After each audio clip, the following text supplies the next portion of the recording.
Ebola Chrono. Ebola Chrono avec Korkaba.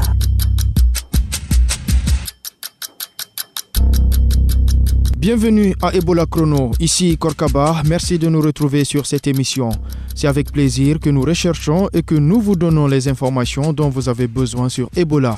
Continuez donc à nous appeler sur le 624 19 78 64. Posez vos questions par message vocal ou par SMS.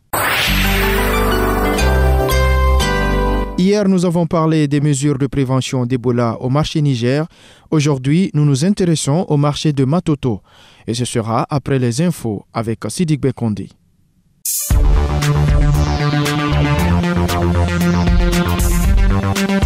Bonjour Korka, bonjour à toutes et à tous. À Kindia, les 218 contacts identifiés continuent toujours à se plier volontairement au suivi des contacts. Depuis le décès de Fatoumata Kamara, aucun nouveau cas d'Ebola n'a été déclaré. Seule ombre au tableau, une dizaine de vendeuses de poissons refusent d'être suivies. Mohamed Koma est sur place. Selon donc un anthropologue que j'ai eu hier, ces femmes ont peur d'être stigmatisées. C'est pourquoi jusqu'à présent elles refusent d'accepter les équipes de suivi dans les différentes familles. Pour le moment, ici à Kindia, ces femmes, elles sortent, elles rentrent quand elles veulent. Ça représente un véritable danger. Pour le moment, aucune n'a développé le virus, mais il serait préférable qu'elles acceptent de se faire suivre pour éviter le pire. Les autorités ont choisi la voie pacifique parce que jusqu'au moment où je vous parle, il y a des négociations qui sont en cours entre la mairie, le préfet et la présidente des femmes marieuses de Kindia pour amener ces femmes à accepter les équipes de suivi. Ils sont en train donc d'expliquer les bienfaits de ce suivi, les conséquences qui pourraient aboutir au cas où une de ces femmes développait le symptôme, mais pour le moment, aucun pourparler n'a encore abouti ici à Kindia. Le suivi des contacts est aussi l'une des difficultés dans la lutte contre Ebola en Guinée. Dans la préfecture de Koya, une vingtaine de contacts refusent de collaborer avec les agents communautaires. Alexis Collier. La préfecture de Koya a enregistré plusieurs décès depuis le début de l'épidémie. Et à ce jour, plusieurs contacts sont encore portés disparus, ce qui rend la tâche difficile aux autorités sanitaires. Le docteur Ousmane Yatara est directeur préfectoral de la santé de Koya. La situation n'a presque pas changé malgré les efforts qu'on a eu à mener sur le terrain de constater ceux qui sont portés disparus. Au départ, c'est 26. Ces 26 là sont issus de la famille d'un guérisseur qui a été transporté au site de Rufai et je crois 2 jours après il est décédé. Dans la même famille, il y a eu 9 décès, plus le père de famille. Donc là c'est parti le matin, comme d'habitude, pour recenser. Malheureusement, il a trouvé tout le monde est là. Pour éviter que la maladie ne se propage, les autorités sanitaires ont alerté les préfectures environnantes pour qu'elles les aident à retracer les contacts qui ont fui. À nouveau, le docteur Ousmane Yatara. L'alerte a été donnée. Nous avons dressé la liste de tous ces contacts adressés à toutes les préfectures qui nous entourent. Nous sommes mis à leur recherche. Avant-hier, ils ont mis main sur un. Ça fait 26. On a retrouvé un, il restait 25. Les autorités de Kindia sont rendues sur les lieux. Ils n'ont rien trouvé. En tout cas, tout le monde est déterminé à la retrouver. Le contrôle du mouvement des contacts est un élément essentiel dans la lutte contre Ebola. Les autorités sanitaires préfectorales essaient de renforcer la surveillance pour attraper ces contacts. Alexis Collier, Ebola Chrono, Koya. Des chercheurs japonais de l'université de Nagasaki et du groupe Toshiba ont confirmé fin mars à la Guinée la fiabilité d'un test de détection du virus Ebola qui donne un résultat à moins de 12 minutes. Les essais ont été effectués entre le 17 et 24 mars sur les prélèvements de 100 patients. Les résultats étaient identiques et disponibles au même moment. Ces chercheurs affirment que leur procédé est non seulement efficace dans des délais très courts, mais également moins cher que le système actuellement utilisés. D'autres tests rapides sont actuellement en cours de développement aux États-Unis et en France. Toshiba et l'université de Nagasaki indiquent que le gouvernement guinéen est bien intéressé par ce test et pense que son utilisation contribuera dans la lutte contre le virus. C'est tout pour les infos. Ebola Chrono se poursuit avec Korkaba.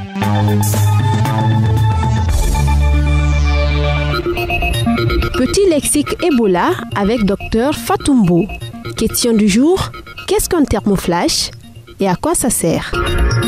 Alors, nous les médecins, la majorité d'entre nous ne voient le thermoflash pour la première fois comme tout le reste de la population. On n'est pas du tout habitué à prendre la température des gens avec des thermoflash. Parce que le thermoflash, c'est en fait un thermomètre. Normalement, nos thermomètres, ils sont en verre ou bien en plastique. D'habitude, on les met sous une aisselle. Parfois, on les met dans le petit trou en bas. Parfois, on les met dans la bouche. Mais en fait, c'est pour mesurer la température. Et d'habitude, on n'avait pas quelque chose qui ressemble presque à une arme, quoi. Un thermoflash, ça fait un peu peur parce que ça ressemble un peu à une arme. Mais le thermoflash, c'est un thermomètre qui ne doit pas toucher le corps. La grande différence entre le thermoflash et les autres thermomètres, c'est que le thermoflash, il ne touche pas le corps. Et c'était vraiment pour éviter le plus que possible que si moi on me prend, imaginez-vous qu'on me prenne la température avec un thermomètre, on le met sous mon aisselle. Et après on vous prend la température à vous, on le met sous votre aisselle. Ah, vous allez dire, mais est-ce que vous avez bien désinfecté le thermomètre là? Parce que moi, je ne sais pas si Fatou, elle avait, Ebola ou pas. Donc, pour éviter tout ça et être sûr que personne ne touche personne, on a inventé un thermomètre qui s'appelle Thermoflash qui mesure la température sans toucher le corps. Et comme ça, on est sûr que si moi, on me mesure la température et vous, on vous mesure la température, on n'a touché personne et personne n'attrape rien de l'autre. Les personnes affectées par Ebola aussi témoignent dans cette émission. Alseni Camara est un jeune de Mafreya. Il a perdu 14 membres de sa famille à cause d'Ebola. Suivez son témoignage au micro de Mariam Sy. Je suis une victime de ce virus Ebola car j'ai perdu 14 membres de ma famille. Un frère à moi qui est tombé malade. Donc sa femme était à côté, qui s'occupait de lui. Le monsieur a rendu l'âme. Quelques jours après, sa femme aussi a commencé à se plaindre. Lui aussi, elle est tombée malade. Une semaine après, on l'a envoyé à l'hôpital et infecté de ce virus. On a dit à son mari, qui est mon frère, que votre femme est contaminée. Mais il y a un de ses fils qui s'est farouchement opposé, sachant que non, qu'il ne peut pas croire que si sa maman est infectée par le virus, qu'il ne croit pas l'existence de ce virus. Donc, il a pris sa maman, il l'a envoyé au village, qui est chez nous, Coquet. Donc, arrivé là-bas, le Guinée est tellement social, il y a l'humanité qui est là. Donc, les parents, les voisins qui étaient là-bas se sont occupés de la dame. C'est ainsi que la maladie s'est propagée, tout le monde a été contaminé. Tous ceux qui sont approchés d'elle ont été contaminés. Quelques jours après, elle n'a pas pu résister, elle est décédée. Une semaine, 2 semaines, ma belle-sœur, la femme à mon grand frère, aussi est tombée malade. Elle aussi, elle a rendu l'âme. C'est comme ça, c'est jusqu'à ce qu'on a perdu 14 personnes. Et vous étiez où en ce moment? Moi, j'étais à Conakry. Quand ma belle-sœur est tombée malade, elle est venue, on l'a envoyée à Conakry. J'ai dit à son enfant, je dis, écoute, on va essayer de l'envoyer à l'hôpital parce que maintenant que moi je crois à ce virus. Mais bon, le petit n'a pas voulu me comprendre. On a pris la dame, on l'a envoyé à l'hôpital d'Onka. Malheureusement, le médecin qui était là-bas m'a forcé de lui remettre la dame pour qu'il puisse l'envoyer au centre d'isolement. Son fils a dit non, je ne suis pas d'accord. Je préfère que ma maman, que je la retourne à la maison, mais si c'est pour l'envoyer dans le centre d'isolement, je dis non. Malheureusement, quelques minutes après, la dame a rendu l'âme dans le véhicule.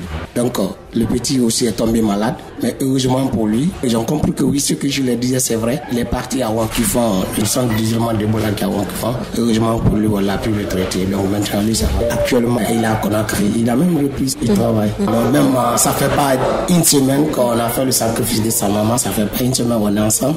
On se voit, il vient sur moi pour me rendre visite. Et d'après vous, pourquoi est-ce que toujours il y a des gens qui ne croient pas en l'existence de la maladie? Moi, je peux dire tout simplement, c'est parce que ces personnes n'ont pas été victimes d'abord. Mais moi, je crois à ce virus, car je suis une victime directe. Maintenant, il y a une disposition draconienne qui est prise par la famille. Je pense bien que nous, on se bat pour vraiment éradiquer ce virus. Et quelles sont les dispositions que vous avez prises? De rendre l'environnement très propre et prendre soin de nous en lavant les mains chaque fois, comme a été conseillé par l'OMS, et d'éviter le contact. Tout simplement, moi, je demande au gouvernement de continuer à sensibiliser la population. Vous le savez, la majorité de la population guinéenne sont analphabètes, donc c'est pas facile qu'ils comprennent que ce qu'on leur dit, si c'est vrai, si c'est de la réalité. Mais le gouvernement étant l'instrument qui doit se battre pour l'intérêt de la nation, doit continuer à sensibiliser le peuple pour qu'on puisse vraiment se débarrasser de ce maudit virus.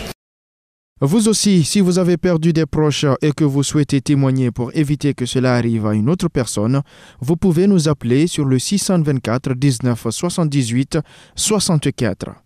Sidikbe Kondé continue sa tournée dans les marchés de Conakry pour voir les dispositions prises dans le cadre de la prévention de la maladie à virus Ebola. Après le marché de Niger, elle est allée à celui de Matoto où les marchands semblent être conscients du danger Ebola et prennent des mesures. Le marché de Matoto est le plus grand de sa commune. Les marchands de ce marché populeux sont suffisamment sensibilisés contre Ebola. Fanta Kourouma y vend des pagnes. Les acteurs sont passés dans notre marché. Ils nous ont expliqué les modes de contamination et de prévention de la maladie. Ils ont dit que Ebola existe bien. Ils nous ont distribué des kits de prévention que nous utilisons. Laïmouri Traoré, un des responsables du marché, s'active aussi dans la sensibilisation des commerçants. À notre niveau, comme ferrailleurs, on sensibilise nos éléments de venir laver leurs mains. Ça, c'est une méthode à continuer l'Ebola. Tout le monde lave leurs mains. Parce qu'on a fait plus de 3 mois dans la sensibilisation. Souleymane Oulare est un vendeur qui a tiré profit des messages véhiculés contre Ebola. Nous lavons les mains, c'est pour éviter Ebola. Parce que nous croyons que Ebola existe depuis fort longtemps. Déjà, nous avons stigmatisé de façon générale. C'est la raison pour laquelle nous sommes obligés de laver les mains aussi nos clients. Ça nous rend propres. Plusieurs kits de lavage des mains sont installés dans ce marché depuis la déclaration de l'épidémie il y a 1 an. C'est grâce à ces kits que la plupart des occupants de ce marché font leur part dans la lutte contre ce virus.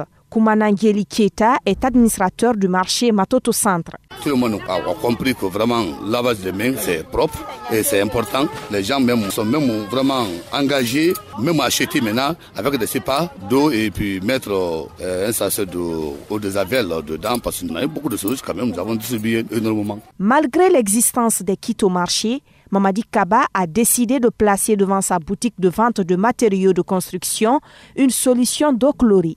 Demander à tout le monde de lutter contre Ebola. C'est la raison pour laquelle j'ai accroché à ma porte ce flacon d'eau de javel. Nous pouvons éviter cette maladie en respectant les consignes données. Depuis sa déclaration en Guinée, cette épidémie a fait plusieurs victimes.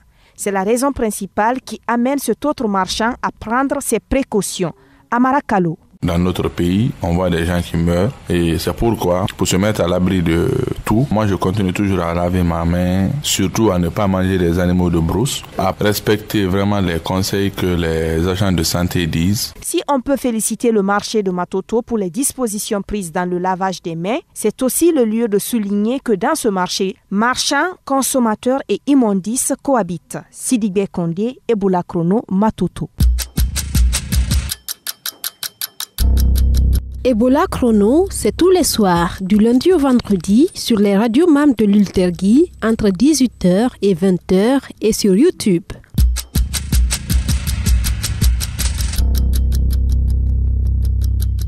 Nous marquons à présent une pause en musique avec le groupe Yanamar qui nous chante Stop Ebola et juste après, vous aurez le message du jour.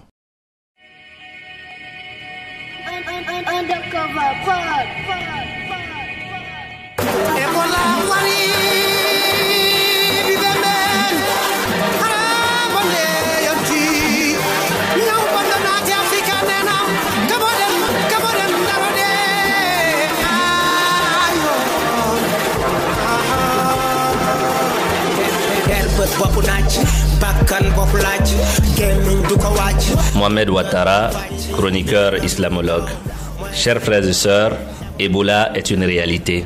Il est important qu'en ce moment de crise, que chaque croyant se mette derrière les leaders de leur croyance, derrière leur guide spirituel, pour appliquer les prescriptions de leurs différentes croyances en termes de prévention et en termes d'épidémie. Pour adorer Dieu, il faut être en bonne santé. Et pour être en bonne santé, il faut respecter les mesures d'hygiène et de prévention.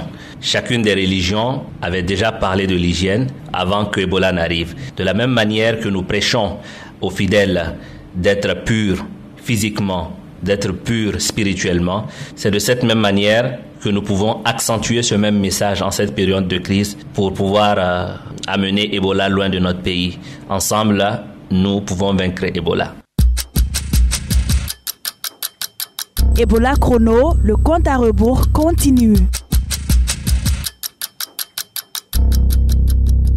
Pour l'entrevue du jour, j'ai rencontré Silla Alseni Bongo. Il est le chef de l'équipe Outreach de MSF. Il nous explique en quoi consiste leur travail. L'outreach, ça veut dire la recherche active. Nous, par rapport à notre situation de CTE, MSF, par son protocole, essaye de s'approcher au maximum du patient parce que nous sommes dans l'infection, ne pas lui laisser venir seul. Donc c'est en ce sens que nous utilisons le terme outreach pour faire la recherche active des patients dans les communautés. Quand vous dites recherche active, cela consiste à quoi? Cela consiste en un temps record à être au plus près du patient pour que vraiment le mal qu'il a en soi ne puisse pas aller au-delà de ce qu'il peut endurer. Donc nous essayons d'être brefs en termes de temps pour être au plus proche de lui et l'amener à destination de l'hôpital. Quand vous dites être auprès du patient, vous voulez dire quelqu'un qui est déjà atteint d'Ebola ou quelqu'un qui est suspect? Bon, nous, notre intervention, d'abord, nous traitons toujours des cas suspects. Nous n'avons jamais prédéfini des cas confirmé avant le test. Il y a toujours un cas suspect. Quand on nous appelle par rapport aux signes cliniques, il faut obligatoirement l'association de 3 symptômes ou d'enseignements inexpliqués. Là, on vient sur le terrain pour prendre les informations de l'intéressé. S'il faut faire le diagnostic par notre médical qui vérifie les informations qui nous ont été dictées par coup de téléphone, par d'autres investigateurs. Mais on se donne le droit aussi de vérifier ces informations, c'est-à-dire les constater visiblement par notre médical. Et si cela s'avère dans la définition des cas, on amène ces patients parce que sur Ebola, il ne faut pas amener n'importe qui. Nous estimons que nous sommes dans une infection, il faut prendre quelqu'un qui a probablement la chance d'être admis ou la malchance d'être admis. D'accord. Une équipe de Outreach est composée de combien de personnes? Une équipe Outreach est composée d'1 ou 2 médecins, de 3 hygiénistes, d'un Watson, d'un HP. Éventuellement, dans l'équipe, on a des chauffeurs qui nous aident à bouger. Donc, le nombre total varie selon les cas, mais donc l'équipe au maximum va jusqu'à 8 selon les cas. Et vous êtes au nombre il y a combien d'équipes pour la ville de Conakry ou bien pour toute la Guinée? Il y a combien d'équipes d'Outreach?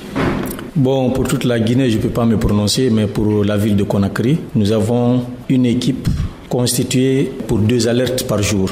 C'est-à-dire 2 équipes prêtes à intervenir par jour. Et ces deux équipes ont, c'est-à-dire un seul noyau, qui peuvent intervenir sur 2 alertes à la fois. On a une équipe de 7 personnes par jour, pour le moment, qui est disponible à aller, c'est-à-dire qu'à la minute près, sans quand nous avons 2 alertes à la fois qui peuvent répondre les 2 alertes à la minute près. Et quelle est la fréquence de vos interventions? Est-ce que vous intervenez tous les jours? Ça dépend de la densité de l'épidémie. Maintenant, la période que nous sommes, les baux là-bas sont pleins. Nous pouvons intervenir au maximum 2-3 fois par jour, voire même plus. À des moments de paisibilité, il se trouve qu'il y a des jours qu'on ne pouvait même pas intervenir.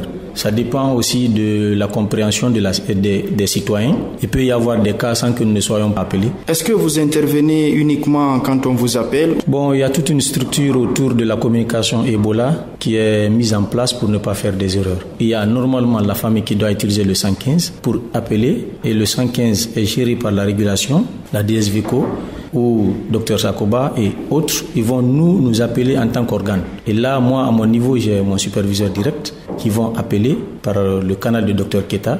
Ils vont étudier d'abord techniquement l'alerte. S'ils voient que c'est dans la définition des cas, d'abord, ça trouverait que Dr Keta, lui, a envoyé des investigateurs sur le terrain, ne serait-ce que pour vérifier l'information téléphonique qui lui est arrivée. À son tour, il passe à mon superviseur direct qui m'appelle. J'appelle aussi sur le terrain, voir la sécurité. Et si cela y est, on me rassure que la sécurité est dans les bonnes conditions. Je fais bouger l'équipe si l'alerte est bien validée par mon superviseur. Et une fois sur le terrain, j'ai aussi l'équipe médicale, c'est-à-dire le médecin qui fait partie de l'équipe, vérifie les informations. Donc c'est tout un circuit par rapport à la communication. Comment vivez-vous ce travail que vous faites? Quelles sont les difficultés auxquelles vous faites face? Les défis, je veux dire. Je vis bien ce travail, j'aime le faire, mais je trouve qu'on a beaucoup de difficultés qui sont causées par la réticence, la mauvaise compréhension de nos activités sur le terrain par la population et des fois par les agents de l'investigation. Mais si c'est seulement les agents de l'investigation, techniquement et hiérarchiquement, dans les structures, nous pouvons nous comprendre parce que ça discute et il y a des réunions. Mais avec la communauté, c'est là il y a le problème parce qu'il y a la réticence à tous les niveaux maintenant. Monsieur Bongo, merci. C'est la fin de Ebola Chrono d'aujourd'hui. Continuez à nous appeler au 624 19 78 64. Posez vos questions par message vocal tout en mentionnant votre nom et votre lieu de résidence. La rédaction en chef est assurée par Afiwa Mata, la technique Mamadou Kone et ici au micro Korkaba. Merci à tous pour votre fidélité et à demain.